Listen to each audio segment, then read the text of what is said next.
Welcome to week 3 office hours, Coleman's 2015 certified SBA 7A loan closing training with Lance Sexton. Lance, how are you doing? I'm good this afternoon. Bob, as I shared with you earlier, all the participants will be happy to know that I've ordered some new glasses with non-glare lenses. It was high on our list. This is going to be a short session. We only have one question, so if you have a question, go ahead and let's play Stump the Instructor. You can do it with, we can do it with the interface in the GoToWebinar chat box. You can send an email to joseph@colemanreport.com, or if you're really brave, you can choose to raise your hand and ask it live. I don't think, have we ever had someone brave enough to do that yet, Joseph? So if you, maybe not today, but maybe next week, think about if you would like to do that. Here are the poll questions. For week 3, do you always document the credit elsewhere rule in your SBA loan files? If you answer... Bob, I asked that question because, as most of you know, I've been through numerous loan reviews, and in the past 2 weeks, I've found about 20% of the files I've looked at did not have it documented. Yeah, obviously. We have a righteous crowd here today, Lance. 100% say they do. I love these people. Of course, 29% of you did not vote, so maybe. and no, we don't know who you are, so don't worry about it. Don't worry about it. What percentage of your SBA loans that involve refinancing are same institution debt refinancing? I assume that means your own debt. Yeah, Bob, I asked that question because I had a conversation with a bank in Chicago when we were talking about this, and I just want to encourage everybody, as long as you follow the SBA guidelines, there's not anything wrong with refinancing a loan that you have on your books. There's, with the caveat, what's the main takeaway, the main thing we have to do if we do refinance? You have to have a 36-month payment history of no 30-day past dues, and you need to accomplish a certain level of cash flow savings, 10%. Additionally, it could be on what's considered unreasonable terms, and where we had a lot of discussion, most of their loans were done with, say, 5, 10, 20-year amortizations, but they had 1-year maturities. So the customer had to come in and renew the note every year. Well, a 1-year maturity with a 20-year amortization is considered by SBA to be on unreasonable terms. 78% less than 25%, and 11% 25 to 50%, 11% 50 to 75, and 0 all of them. So 70. Well, Bob, I just wanted to ask that question to encourage people. Don't forget about the opportunity to look in your portfolio at your small business loans, and if one's got an annual bullet or a 1-year maturity with a 20-year AM, you could redo it as an SBA loan. Working capital line? Can you advertise it out? It's possible as long as it's on unreasonable terms. Well, with a working capital line with a balloon payment, yeah. Question number 3. How do you feel about the new SBA Form 1920 taking the place of the 4, the 4I, the 1264, and some other of the other wonderful SBA forms? Yes or no? We like it? Oh, no. We like it, and we really don't care. How's that? Bob, and I guess the reason I asked the question is the 1920 did accomplish something SBA always talks about, streamlining the process, and I just want to know what our participants think, because they're in the trenches. They know whether it's doing what it's supposed to. 85% give it a thumbs up, and 15% don't care, and 30% don't vote. So how's that for a response? That sounds good. All right. What's the week 3 takeaway that you want to leave with everyone? Well, I think the primary thing is just getting a good comfortable feeling with the SBA Form 1920, how it impacts the credit memo that you need to have in your file, because there are places where they should cross-reference each other. Also, it covered those eligibility questions that are covered or I'm sorry, it covers several eligibility questions about your SBA loan. We talked about the credit elsewhere rule. Want to encourage everybody to make sure and document. I know it seems like it's not a big deal, but when you get to, and Bob, I showed you this earlier, and you're probably going to be mad at me for showing. I'm working on a purchase package, and I don't know if you can see this, but I got frustrated, and I took my coffee napkin and started writing down all the things that were missing. Credit elsewhere rule is on here, Bob, on this napkin. Let me get it where, well, you can't see what I wrote, but Lance, I hope make sure you have it in your file. I hope you're not going to be. That's the example of a 10-tab package. Well, no, Bob. but, Okay, I just I want got so frustrated with Herndon the other day, Bob. I sent one in, and they disagreed with the format that I sent in. And I'm like, really? And the guy that did it is somebody I've known for a while, so we had a spirited conversation. no paper napkins are the takeaway. I assume that's what we're trying to do. Okay, we have a question. Hey, Bob, Yes, go I ahead. might scan this and see if I can get it in. There you go. There you go. I think that's. I already know what the answer will be. Let me do this so I can read it. Quiz 16, question number 3 has been updated to B and C. So my answer was B and C. This means that a bank employee is allowed to do the business valuation. I think a bank employee, even with credentials, would pose a conflict of interest. The 1920 requires independence. I realize the intent of the question was to note the recent disqualification of CPAs, but the way it was asked was not clear. I've conferred with my colleagues, and we are confused. Please clarify. Well, I think that in certain circumstances, it would be a conflict of interest for the bank employee to do the valuation. Not all circumstances. So I tend to agree the question was slightly confusing. The intent of the question was to point out that CPAs can no longer do the business valuations. But I concur with the participant who said it was somewhat confusing, so decided that B and C will be fine for the answer on that question. So, And I'll fix it for next time, Bob. so can a bank employee do a business valuation? In certain circumstances, they can. And what are those circumstances? Well, I mean, you have to make sure that there's no potential for conflict of interest, and it depends on the loan size.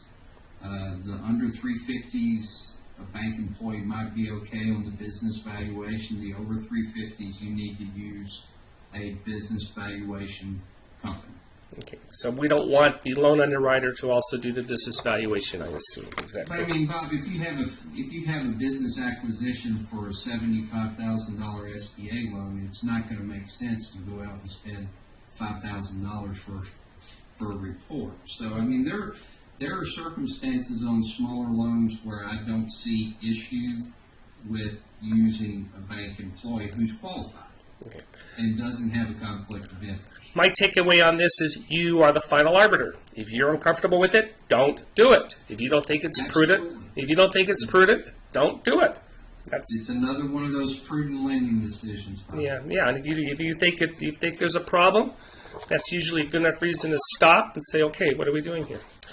Email question number 1. What happens if you pay the guarantee fee 2 days late? I know what happens when I pay my credit card payments 2 days late.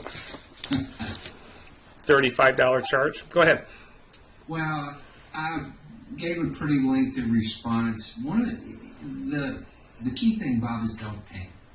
If you pay the fee a couple days late, there is a possibility that the loan did not get canceled in the system. It's still there. All you have to do is send, or you shouldn't have to do anything. But my recommended course of action here is to contact, in this case they were on the East Coast, contact the Little Rock or Fresno Servicing Center, talk to the servicing loan officer, and as you can see, my response actually provided them a name, telephone number, and extension number of somebody to reach out to, and just ask them what the status of the loan is. Typically, if the guarantee fee is not paid by the due date, the loan will get canceled. But as we all know, the SBA and timeliness sometimes can't be used in the same sentence. So it may be okay, and it may be showing normal and current in SBA system. If that's the case, you're fine. but you need to call and check on the status. If you find that the loan has been canceled, it's a pretty simple servicing action. There's a reinstatement form that you can get at the SBA's website by typing in reinstatement form. And it's pretty simple, yes, no questions with a couple of fill in the blanks, and you attach proof that you paid the guarantee fee and they'll reinstate the loan. Certainly, excuse me, certainly, Bob, this is not one to get overly concerned about, but again, check the status. If it does turn out to be canceled, get your reinstatement form together, attach a copy of that pay.gov receipt, send it in to either the Little Rock or Fresno Center, and it'll be taken care of. I noticed for week 4, you only have 1 hour on documenting equity injection. Are you going to be able to cover it all? Bob, it's not. I mean, we're going to take a look at it from the 30,000 foot level. It would be hard to cover the equity injection in, well, we have 3 10-minute sessions, Bob, but 30 minutes certainly is not enough time to adequately cover the equity injection.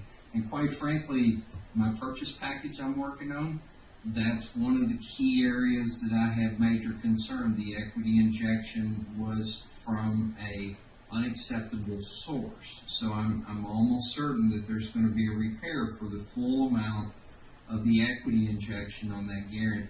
But documenting the equity injection, understanding how it impacts the guarantee, understanding what are acceptable sources of the equity injection and what are unacceptable sources, very crucial part. And if any of you ever have an early default loan, it's important on any SBA loan that goes into liquidation, but if you have an early default loan, your documentation as a closer of that equity injection, making sure it's from an approved or appropriate source, is going to be one of the keys to avoid a potential repair. I think this is probably the most important week of the entire course. Would you agree?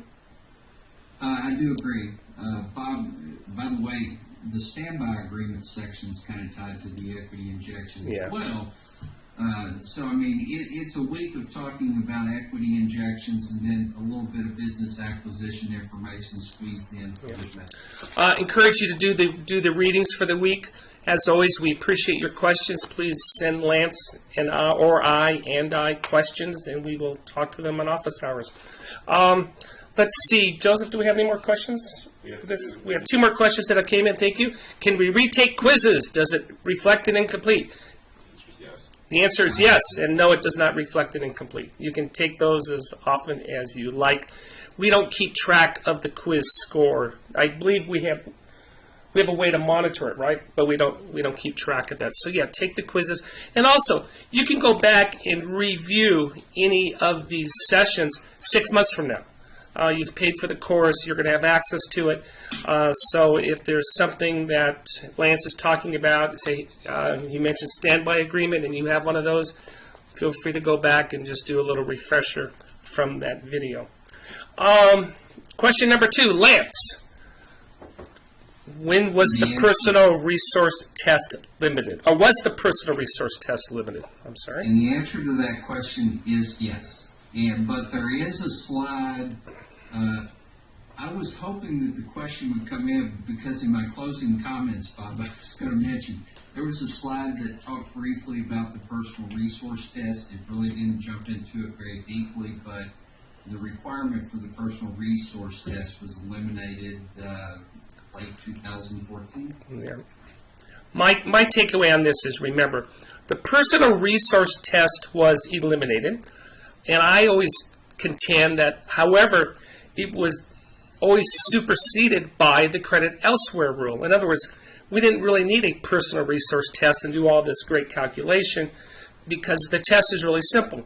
Does this person have a strong enough financial statement, personal resources to walk into any bank and get that loan?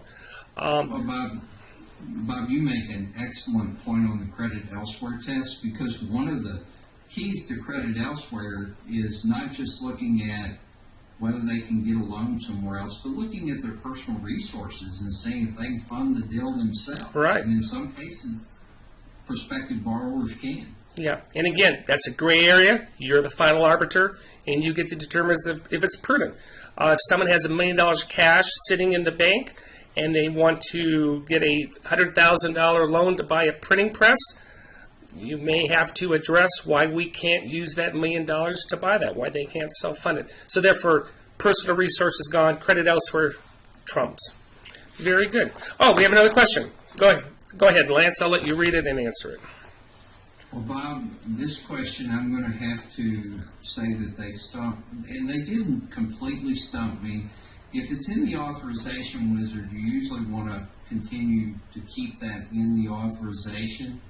But just to make sure, I want to go in and look at the guidelines on the Capline loan program.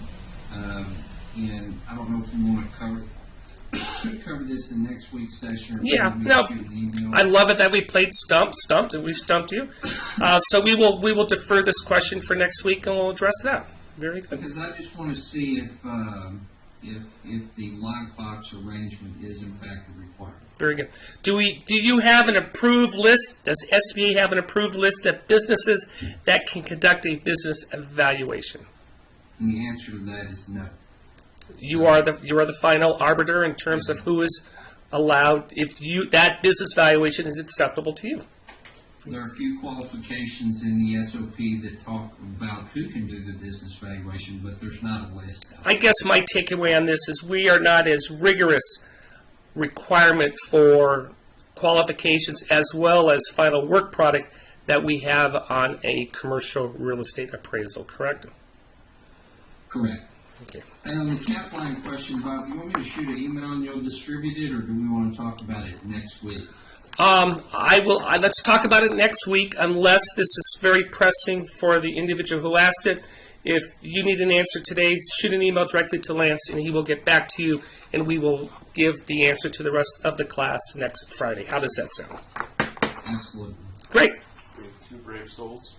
We have two brave souls. I love it. Joseph, bring them on. We're going to try Sandra. We haven't done this before, so please identify yourself, your name, and who you're with, and where you're calling from. Go ahead. Fail? Sandra, are you there? Sandra? I guess not. I guess Sandra's not there. Try Francis next. Francis, we're going to try you. Well, obviously, we have never done this before, and there's a reason why. We will work on our ability. Is it at their end? Is it our end? We apologize for that. Well, brave souls, I'll tell you what. Let's try it next week, and we'll. Well, if you have a question, just shoot an email to me, and I'll be happy to respond. But we would love to have you come on and ask the question. But we'll figure out what we did wrong, and we'll figure out. You want to try it one more time, or are we done? Yeah, let's try Sandra first. Let's try both of them. They're both unmuted. They're both muted. Unmuted. They're both of you are unmuted, but I don't hear anybody. All right. Well, with that, everyone enjoy the weekend. We'll talk to you next week. Thanks, Lance. Have a great weekend.